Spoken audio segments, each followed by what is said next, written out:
स्वागत है आपका। देखिए फिर यूपी पुलिस के हम सेट हल कर रहे हैं। आज सेट नंबर 3 हल करते हैं, देखते हैं कैसे बनता है। पहला क्वेश्चन क्या है? पहले क्वेश्चन में लिखा है, क्या कहा? सवाल में कहा है 5 1/2 -3 0 पाई √3 संख्याओं का आरोही क्रम। आरोही क्रम मतलब क्रम से आने वाली, पहले 1 फिर 2 फिर 3, यानी छोटा पहले वो बड़ा बाद में। तो आप देख लेंगे, तो आप देखेंगे कैसे आएगा। सबसे बड़ा कौन सा है इसमें? सबसे बड़ा 5 है, यानी लास्ट में क्या होना चाहिए? 5 होना चाहिए। और सबसे छोटा क्या है? सबसे छोटा माइनस वाली संख्या, माइनस कितना? 3। सबसे पहले 3 और लास्ट में 5। ऐसे ऑप्शन कौन से हैं? ऐसे ऑप्शन ऊपर वालों में से कोई सा नहीं है, ये वाला है, यही बन जाएगा। बाकी आपको मैं पूरा बता देता हूं। उसके बाद -3 सबसे छोटा हुआ, -3 के बाद में 0 ना प्लस की संख्या है ना माइनस की, 0 आ गया। 0 के बाद में 1/2 का मतलब था 0.5 आ गया। उसके बाद में क्या है? √3 का मान होता है 1.732, तो ये आ जाएगा, ये ठीक है। पाई का मान 3.14 होता है, तो डी वाला ऑप्शन इसमें ठीक है। नेक्स्ट सवाल देखते हैं, नेक्स्ट में क्या है। आगे बढ़ें, थोड़ा सा आगे बढ़ते हैं तो क्या मिलता है हमें, देखते हैं। क्या कहा सवाल में? दो संख्याएं 3:5 के अनुपात में है। यदि पहली संख्या में 10 की वृद्धि कर दी जाए तो यह अनुपात इतना हो जाता है। सवाल कैसे करना है, सवाल को आसानी से आप समझ लें। कैसे करेंगे? हमने ये कह दिया पहली संख्या जो हमारे पास है वो कितनी है? 3x है। पहली कितनी है? 3x है। दूसरी कितनी है? 7x है। किसमें वृद्धि किया है? कह रहा है पहली संख्या में वृद्धि किया है, कितने की? 10 अंक की। पहली संख्या जो 3x है इसमें कितनी वृद्धि किया है? 10 की किया है। और अनुपात कितना हो गया है? अनुपात हो जाता है 2:3। कितना हो जाता है? 2:3। 2:3 हो जाता है। फिर आपको क्या करना है? तिरछी मल्टीपल कर दें, तिरछी गुणा कर दें। कितना? 3 तिया 9, 3 तिया कितना? 9x प्लस में कितना? 3 दाई 30, बराबर में लेंगे 7 दूनी 14x। कितना आ जाएगा? इसे इधर ले लें या इसे इधर ले जाएं, कितना हुआ? 30 बराबर कितना? 5x। 9 घटा देंगे 14 में से 5 बचेगा, तो x बराबर कितना आ जाएगा? x बराबर आ जाएगा 6। x बराबर कितना आ जाएगा? 6। x की वैल्यू कितनी होगी? 6। अब उसने ये नहीं पूछा x की वैल्यू क्या है, या उसने पहली वाली संख्या पूछी है। कौन सी? पहली संख्या पूछी है। पहली कितनी है? 3x है। पहली संख्या कितनी है? 3x है। पहली संख्या जो है कितनी है? 3x है।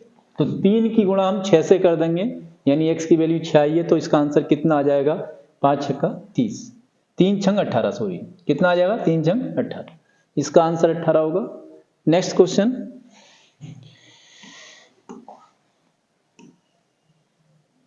सवाल नंबर 3 में क्या कहा? सवाल नंबर 3 में देखो क्या कहा कि एक वस्तु को 720 में बेचा जाता है, दुकानदार को 25% की हानि होती है। यदि इस वस्तु को 1200 में बेचता तो दुकानदार को क्या मिलता? आसान क्वेश्चन है, आपको क्या बनाना है? 720 में बेचा, हानि हुई, इसका मतलब ये हो गया 720 किसके बराबर है? 720 किसके बराबर है? 25% की हानि हुई, यानी 100 में से आप 25 घटा देंगे तो कितना आ जाएगा?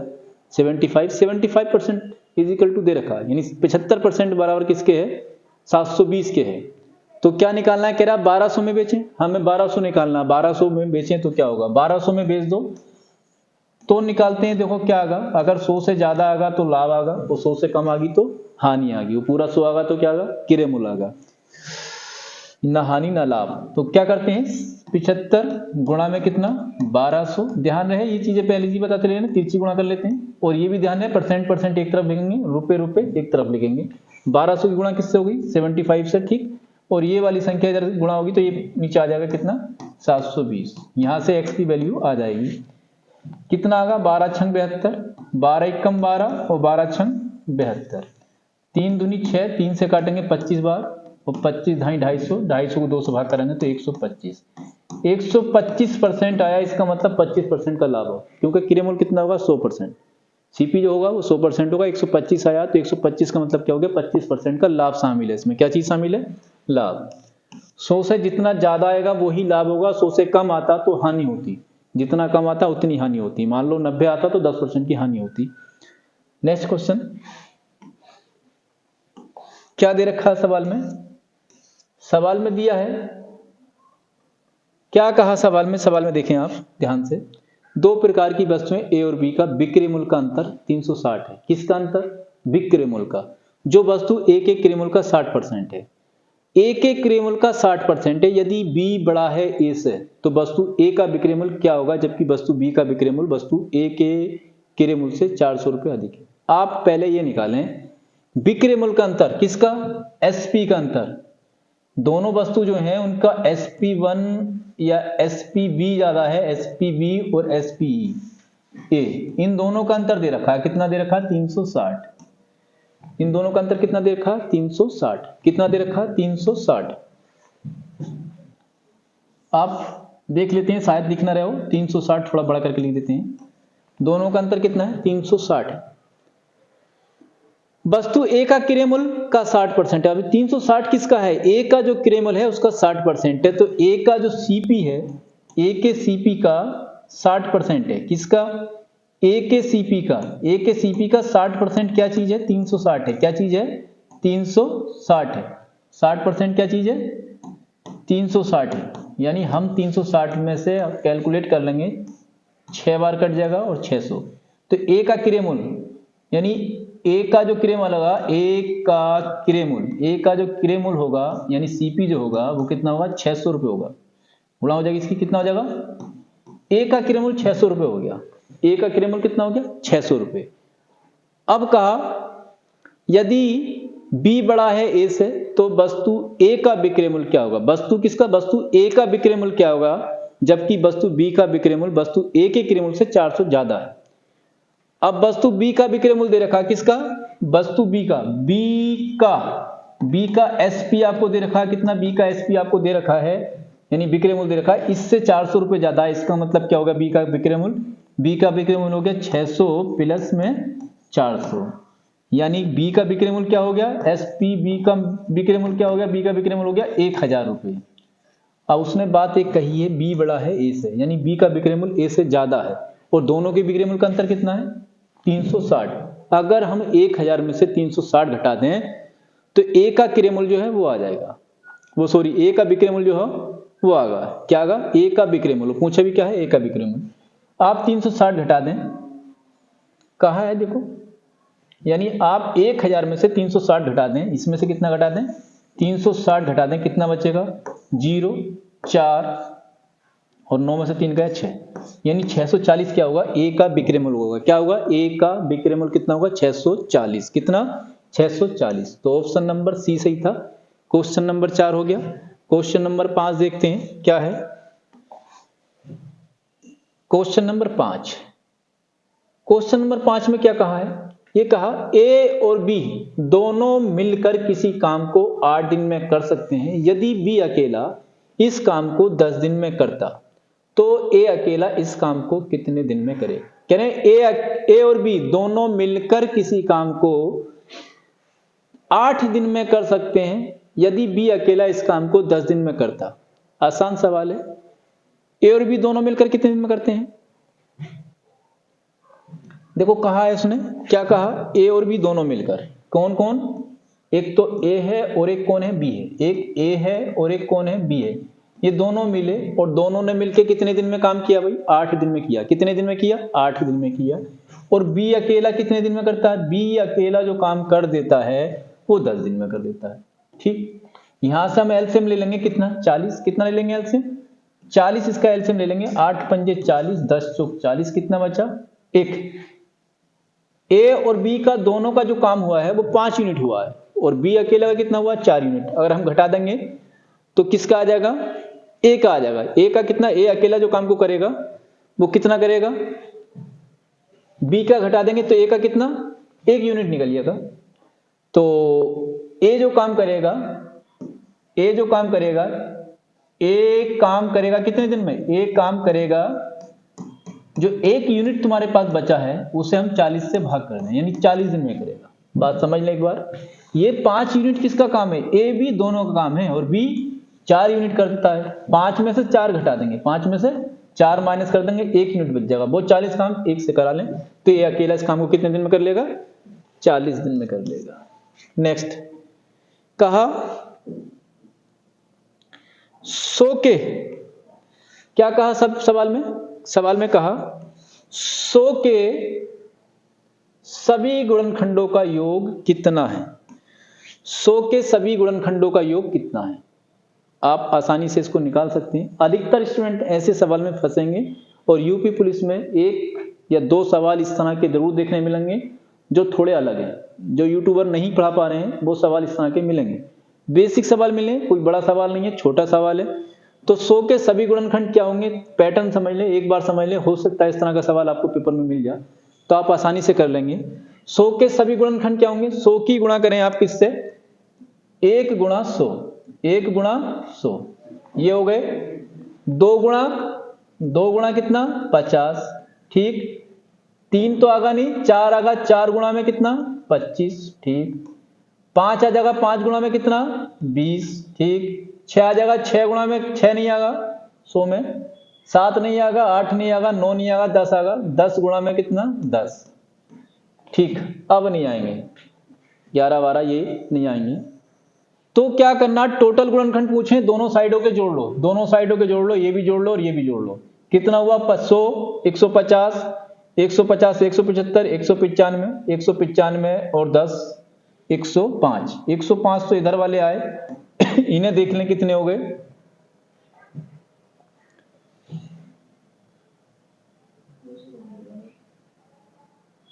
सॉरी 205 आइए, 205 कितने आए? 205। कितने जोड़े हमने? 205। 100 और 75, 175, 195 और 205, कितने आ गए? 205। 205 ये आ गए। 205 के बाद में इधर देखो कितने आए? 1, 3, 3 4 7, 7 5 12, 12 और 10। दोबारा गिने, 1 3 7, 7 5 12 और 10, 22। 12 और 10 कितने हो गए? 22। और 22 और 5, 27।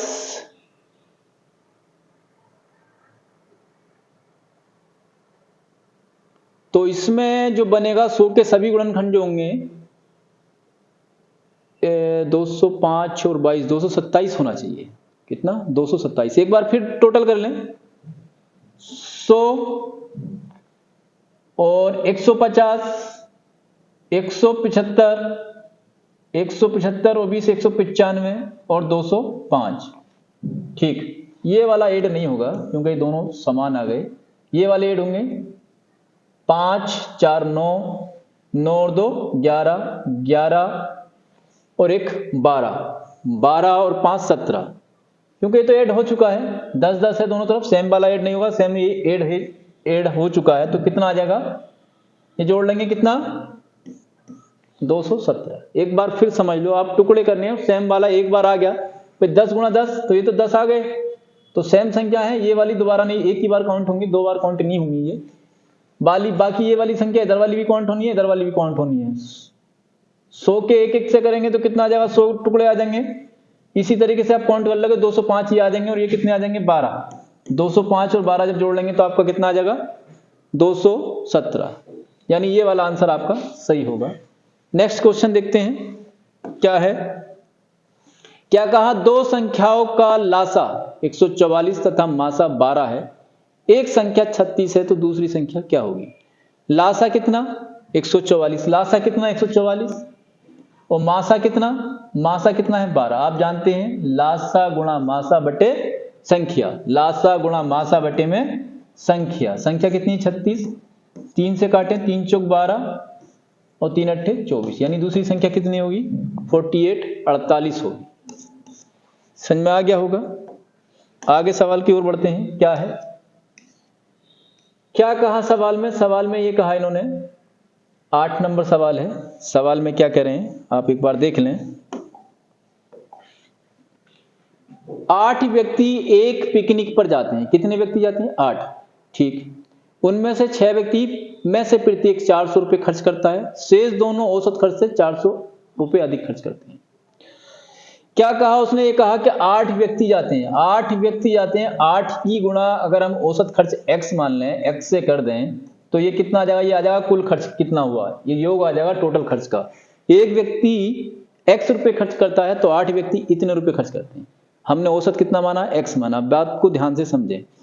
अब क्या करना है, अब कैसे कैसे खर्च किया, 6 व्यक्तियों ने कितना किया, 6 ने प्रत्येक में से कितना 400, एक व्यक्ति ने 400 तो 6 ने कितने कर दिए 2400।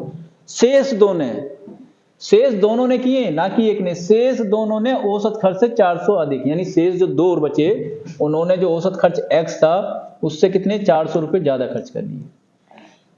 देखो निकालते हैं इसको, क्या हुआ 2400 400 2800, 7x इधर घट जाएगा के, ये 7x बराबर कितना बचेगा 2800, कितना बचेगा 28, x बराबर कितना आ जाएगा 7 चौक 28, 7 चौक 28, x बराबर जो आ जाएगा 400 आ जाएगा, यानी जो औसत खर्च है वो कितना है 400 है। अब 8 लोग हैं, 8 लोग कितना खर्च कर लेंगे वो आपको करना है। औसत खर्च 400 आया, 8 की गुणा जब 400 से कर देंगे तो 8 लोगों का खर्च आ जाएगा, 8 लोगों का खर्च कितना आ जाएगा 8 चौक 32, कितना खर्च होगा टोटल खर्च इतना होगा, टोटल खर्च कितना होगा इतना होगा, तो हमारे पास कितना आ जाएगा ये 3200, कितना आ जाएगा 3200। स्टेप समझ गए होंगे। इस तरह का सवाल आपको मिल सकता है तो कंफर्म इस पे प्रैक्टिस करें, इस तरह का सवाल मिलेगा। ज्यादा बड़े सवाल यूपी पुलिस में आने नहीं है, 2-4 सवाल रहते हैं तो वो आपको करने हैं, ढूंढने हैं। अगर आप इस सेट को 30 मिनट में कर लेते हैं, 1 या 2 गलती हो, इससे ज्यादा गलती नहीं हो, तब आप ठीक है, आप 3 गलती या 4 गलती करते हैं तो आप सिलेक्शन की ओर नहीं बल्कि सिलेक्शन से पीछे जा रहे हैं। तो आप ध्यान रहे, टाइम लगा के 30 मिनट में करें। इसकी वीडियो जो है शॉर्ट वीडियो की आप स्क्रीनशॉट ले सकते हैं, वो मिल जाएगी, आप शॉर्ट वीडियो में मिल जाएगी क्वेश्चन की पूरी, या आप व्हाट्सएप पे मैसेज करके आप ले सकते हैं, पूरी लिस्ट मिलेगी आपको पेपर की। और ना तो शॉर्ट वीडियो से आप स्क्रीनशॉट लें और करें। क्या करना है, 7 + 4 √3 का मान, इसका मान पूछ रहे हैं, वर्गमूल चढ़ा हुआ है तो वर्गमूल घनमूल आता है तो आप रूट को देख के परेशान ना हो, बल्कि आप ये सोचें क्या आपने पढ़ा है a + b का होल स्क्वायर, a - b का होल स्क्वायर, ये आपने पढ़े हैं, इनका यूज कैसे करना है आप एक ऑप्शन से करके देख लें। देखो प्लस वाला आया है, माइनस तो है नहीं, प्लस है तो इसका मतलब या तो इसका वर्ग हो सकता है या इसका हो सकता है, माइनस वाले का नहीं होगा, ये दोनों बाहर हो गए। अब 2 बचे तुम्हारे पास, अब 2 में से किसी एक का हो सकता है ये।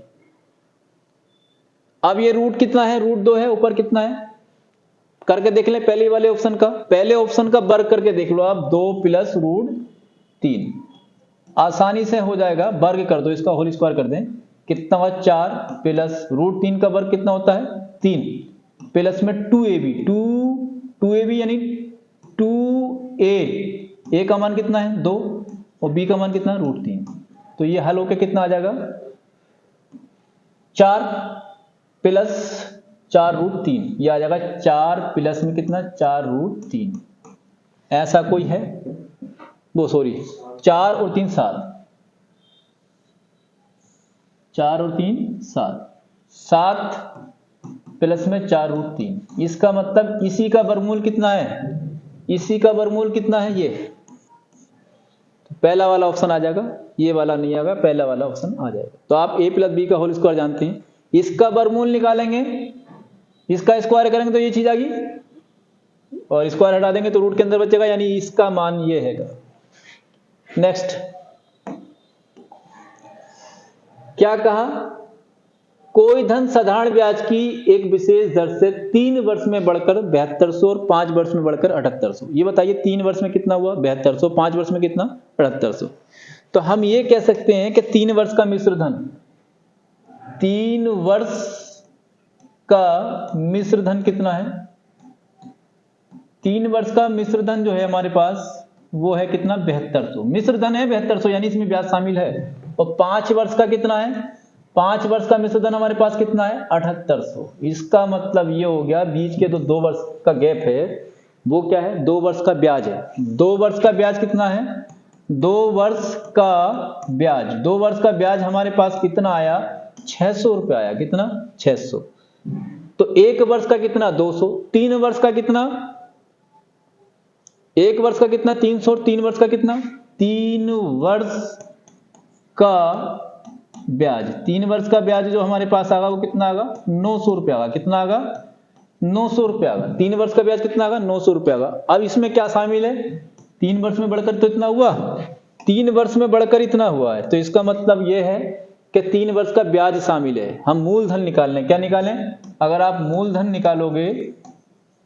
निकालोगे तो कितना आएगा? 7200 में से क्या करना है आपको? 7200 में से 900 माइनस करना है। क्या करना? 900 माइनस करना। तो 6300 क्या चीज आ गई? 6300 मूलधन आ गया। 6300 क्या आ गया? मूलधन। अब उसने मूलधन नहीं पूछा, उसने पूछा ब्याज की दर। तो आप जानते हैं मूलधन गुणा दर गुणा समय बटे 100। मूलधन कितना है आपके पास? 6300। दर कितनी है? दर आपको निकालनी है। समय आप कोई सा भी ले लें। समय अगर 3 वर्ष लेंगे ब्याज 900 लेंगे, समय 2 वर्ष लेंगे तो ब्याज 600 लेंगे, समय 1 वर्ष लेंगे तो ब्याज 300 लेंगे, समय 2 वर्ष ले लें बटे में कितना? 100। और ब्याज कितना? 2 वर्ष लिया तो 2 वर्ष का ब्याज कितना? 600। 1 2 ये काट लें गुणा कर लें, कोई बात नहीं, यहां से गुणा हो जाएगी इसकी। कितना आएगा? 2 तिया 6। 3 से एक बार और काट लो। 3 कम 3, 3 दूनी 6, 21 यानी 100 बटे 21। दर कितनी आ जाएगी? आर आ जाएगा 100 बटे में 21। 100 बटे में 21, 21 पंजे 105 तो ज्यादा होगा, यानी ये वाला आपका ऑप्शन मैच कर जाएगा। बात समझ गए होंगे। साधारण ब्याज का एक सवाल तो रहना है।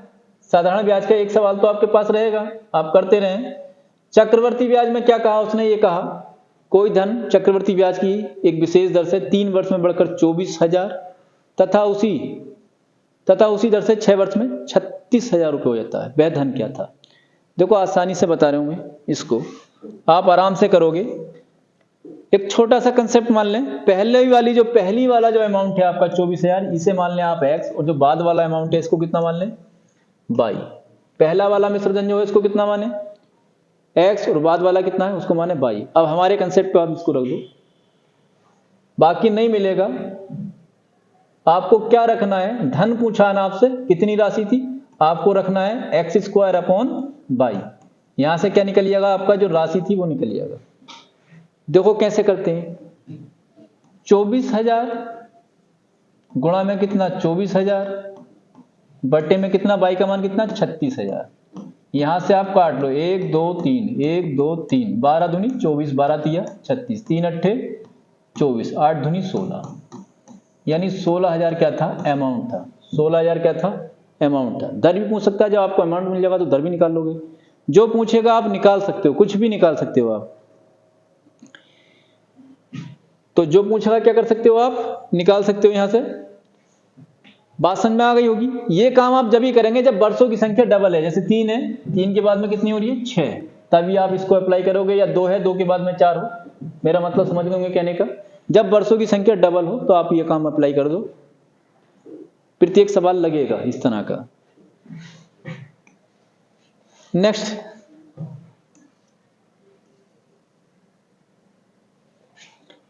कह रहे हैं एक कार किसी दूरी को जाते समय 60 किमी प्रति घंटे की चाल से और लौटते समय 100 किमी प्रति घंटे की चाल से चलती है। कार की संपूर्ण यात्रा के दौरान औसत चाल के नहीं है। बहुत पुराना प्रश्न है और इस तरह के क्वेश्चन पूछे जाते हैं। अगर इस तरह का क्वेश्चन गलत करोगे तो निश्चित ही बाहर हो आप जानते हैं क्या होते हैं? 2 गुणा पहली चाल, 2 गुणा पहली चाल गुणा में दूसरी चाल बट्टे में चालों का योग, ये औसत चाल होता है। औसत चाल के 2 फार्मूले होते हैं। एक तो ये 2 गुणा पहली चाल गुणा दूसरी चाल बटे चालों का योग, एक होता है कुल दूरी बटे कुल समय। तो उस तरह का सवाल मिलेगा तो बताएंगे। कितना हो गया नीचे? 160। कितना हो गया? 160। 2 गुणा में 60 गुणा में कितना? 100, और नीचे कितना हुआ हमारे पास? 160। 0 से 0 काटें, 2 अट्ठे 16, 2 कम 2, 4 से काट लें, 4 दूनी 8, 4 से काटें, 4 से कितना बार? 25 बार, 2 से काटें 3 बार, और 25 या 75, यानी 75 किमी प्रति घंटा। बात आपको समझ में आई होगी। चलिए आगे बढ़ते हैं। नेक्स्ट, क्या कहा सवाल में? सवाल में यह कहा एक नाव कुल 8 किमी की दूरी तय करती है। धारा की दिशा में नाव की चाल 4 किमी प्रति घंटा और विपरीत दिशा में 2 किमी प्रति घंटा है। संपूर्ण यात्रा के दौरान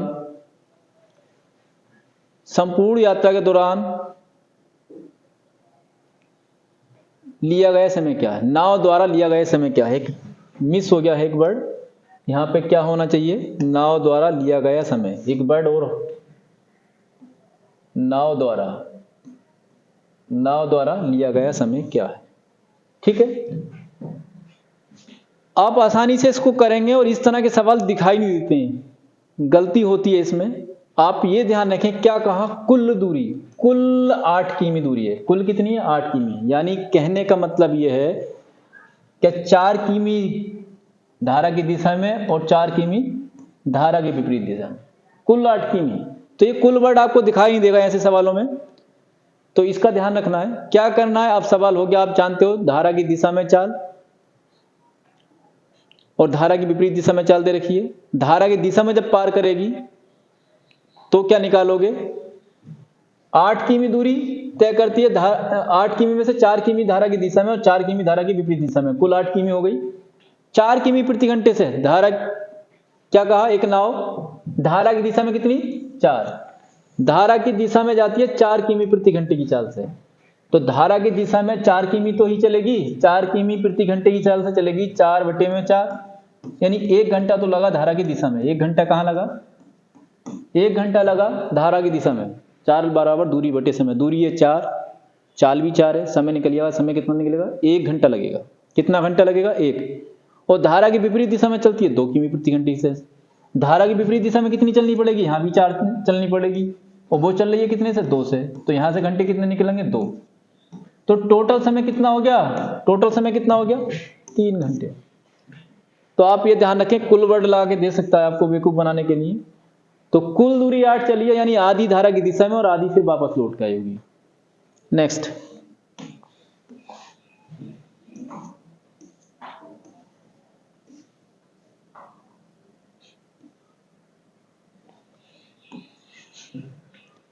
एक नल किसी टंकी को 6 घंटे में भरता है। टंकी की तली में छेद होने के कारण टंकी भरने में 8 घंटे लगते हैं। छेद भरी टंकी को, आसान सवाल है, आप निकाल सकते हैं। कैसे, एक नल है, किसी टंकी को 6 घंटे में भर देता है। ऐसे कह दें हम, नल जो भरने वाला है वो कितना समय लेता है, 6 घंटे लेता है। तली में छेद है, वो पता नहीं, वो x घंटे में खाली करता है। दोनों नल को एक साथ खोल दिया तो टंकी को भरने में 8 घंटे लगे। भरने में 8 घंटे लगे, प्लस है, यानी x का मान आपको निकालना है। पाई का निकालना है, x का मान आपको निकालना है।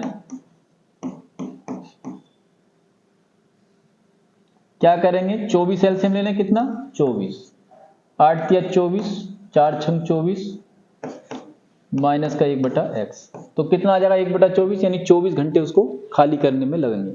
छेद को कितना लगेगा, 24 घंटे लगेंगे खाली करने में। घटाएंगे, माइनस का 1 बचेगा, माइनस से माइनस कट जाएगा, x ऊपर, ऐसे ये भी ऊपर हो जाएगा। 24 घंटे आप उसको लगेंगे। नेक्स्ट,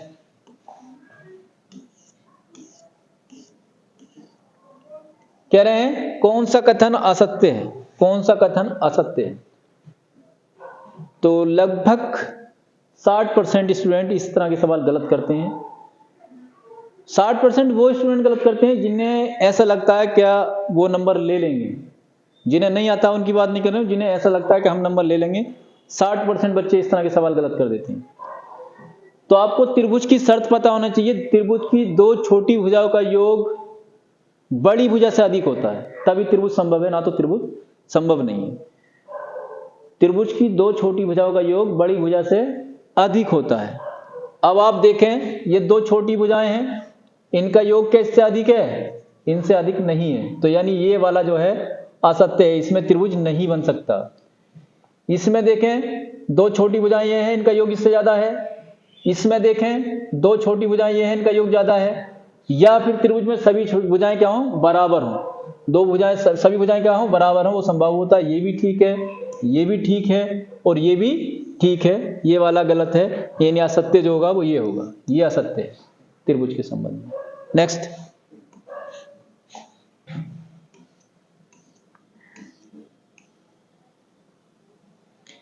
क्या कहा सवाल में, सवाल में कहा एक आयताकार खेत जिसकी लंबाई 20 मीटर, चौड़ाई 16 मीटर है। खेत के बाहरी सीमा पर चारों ओर 1 मीटर दूरी पर पेड़ लगाए गए हैं। पेड़ों की संख्या। इस तरह का सवाल आप निश्चित ही गलत करेंगे। अब आप पेड़ जब लगाएंगे, ये आयत है, तो आप जब पेड़ लगाएंगे तो 1 मीटर की दूरी पे पेड़ लगाए गए हैं और 20 मीटर की दूरी है। कितनी 1 मीटर की दूरी पर लगाएं। एक पेड़ आपने यहां लगा दिया, एक पेड़ यहां लगा दिया, फिर 1 मीटर की दूरी पर आपने लगा दिया, यानी पहले मीटर में कितने 2 पेड़ आए। ऐसे ही आप टोटल पेड़ यहां तक कितने लगे, 20 मीटर में कितने लगेंगे, टोटल पेड़ 21 लगेंगे। कितने लगेंगे, 21 लगेंगे, क्योंकि एक पेड़ फालतू आ जाएगा। नीचे भी कितने आएंगे, नीचे भी 21 आएंगे लंबाई पे। अब आपके दिमाग में बात ये होगी कि पेड़ों की संख्या जो हो जाएगी अब ज्यादा हो जाएगी। अरे भाई, जब कोने पे पेड़ लग गया तो यहां कम हो जाएगा, यानी उतने ही पेड़ लगेंगे जितना परिमाप होगा। कितने लगेंगे, उतने ही पेड़ लगेंगे जितना परिमाप होगा। यदि लंबाई लंबाई पे पेड़ लगाता तो 2 पेड़ ज्यादा लगते। अगर लंबाई लंबाई पे लगाता, 20 लंबाई है तो पेड़ कितने लगते, 42 लगते दोनों पे, इधर वाली साइड पे 21, इधर वाली साइड पे 21।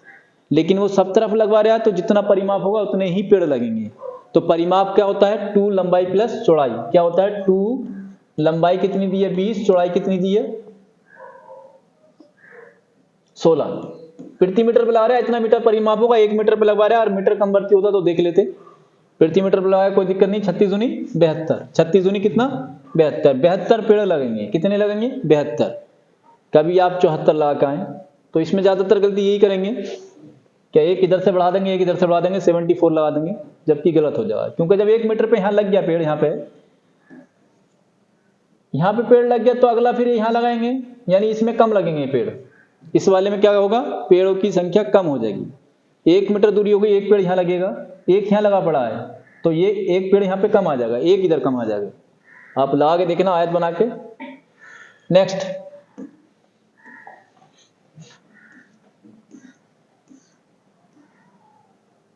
क्या है सवाल में, ए की आय बी की आय से 20%, ए की आय बी की आय का 20% है। ए की आय जो है वो बी की आय का 20% है। किसका, बी की आय का 20% है। और क्या कहा, बी की आय सी की आय का, बी की आय किसका, सी की आय का 20% है। आप निकाल लेंगे, कैसे निकालेंगे, 20 पंजे 100 और 20 पंजे 100, दोनों निकाल लेंगे आसानी से। क्या करें, इसे कह देंगे a बटे में b बराबर में 1/5, ऐसे ही b बटे में c बराबर में कितना, 1/5।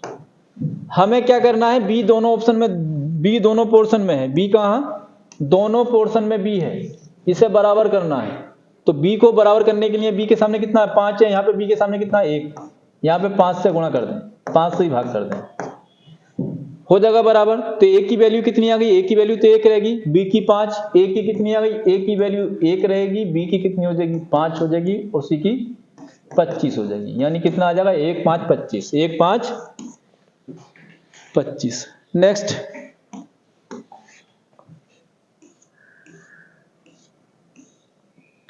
क्या कहा, 18 संख्याएं 8 से भाज्य हैं। सवाल नंबर 18 में कहा संख्या 8 से भाज्य है।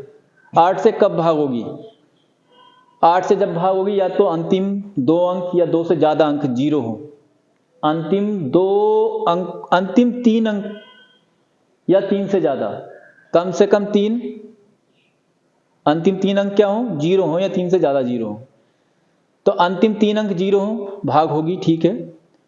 अंतिम 4 अंक 0 हो, भाग होगी। अंतिम 3 अंक 8 से भाग हो, भाग होगी। और उपयुक्त सभी अंक, तो सारी कंडीशन फॉलो है तो क्या बनेगा, सभी बनेगा। अंतिम 3 अंक 0 होगी, अंतिम 4 अंक 0 होगी, 3 अंक, लास्ट के 3 अंक भी 8 से विभाजित हो तो भी होगा। तो सवाल में क्या था, ये सारी कंडीशन है 8 के रूल के लिए, तो भाग होगी 8 से। आप कोई भी संख्या रखते देख लें इनके अकॉर्डिंग आंसर। क्या दे रखा है, एक सवाल दिया है आपका, कह रहे हैं कितने प्रतिशत कर्मचारी 150 तथा 180 के बीच कमाते हैं। तो आपको क्या निकालना है, इनका मीन निकालना पड़ेगा। मीन निकालने के लिए क्या करना पड़ेगा, पहले तो आपको टोटल संख्या ज्ञात करनी है, कितनी हो जाएगी टोटल संख्या। टोटल संख्या के लिए क्या करें, आप देखें यहां से निकालें इनका मध्य। पहले कितना दिया है 12, फिर 26, क्या करेंगे 12 में से 26 में से 12 माइनस करेंगे, 26 माइनस 12, और फिर 34 माइनस 26, 34 माइनस 26, और फिर 40 माइनस 34, 40 माइनस 34, और फिर 50 माइनस 40, 50 माइनस 40। अगली वाली संख्या लेते रहेंगे। तो कितना आया 12, कितना आया 8, कितना आ गया यहाँ से 14, 14, कितना आ गया 8, कितना आ गया 6, कितना आ गया 10। जोड़ लें, टोटल कितना हो गया, टोटल कितना हुआ 50। टोटल संख्या है, टोटल छात्र जो होंगे कितने होंगे 50 होंगे। अब हमें देखना मध्य वाली संख्या कौन सी है। कहा इसने 150 से कितना 180 के बीच कमाते हैं, यानी यहां वाला डिफरेंट कितना है इसका 8। तो ये 8 देख लें कितना परसेंट है, 8 कितना परसेंट है 50 का, टोटल संख्या का 8 जो है 50 का कितना प्रतिशत है। 50 से कटेगा कितनी बार, 2 बार, तो 8 दूनी 16, यानी 16% जो है वो कमाते हैं 150 रुपए से 180 के बीच। नेक्स्ट और अंतिम क्वेश्चन, क्या कहा, कारखाने में मजदूरी का औसत माध्य कितना है। मजदूरों, कारखाने में मजदूरों का औसत या मजदूरी का औसत माध्य कितना है मजदूरी का। तो आप निकाल लेंगे, मजदूरी का औसत निकालना है, यानी बीच वाली संख्या निकालनी है। कैसे निकालेंगे, पहली संख्या को और लास्ट संख्या को जोड़ के 2 से भाग कर दें, औसत आ जाएगा। बताते हैं, अभी देखना पड़ेगा।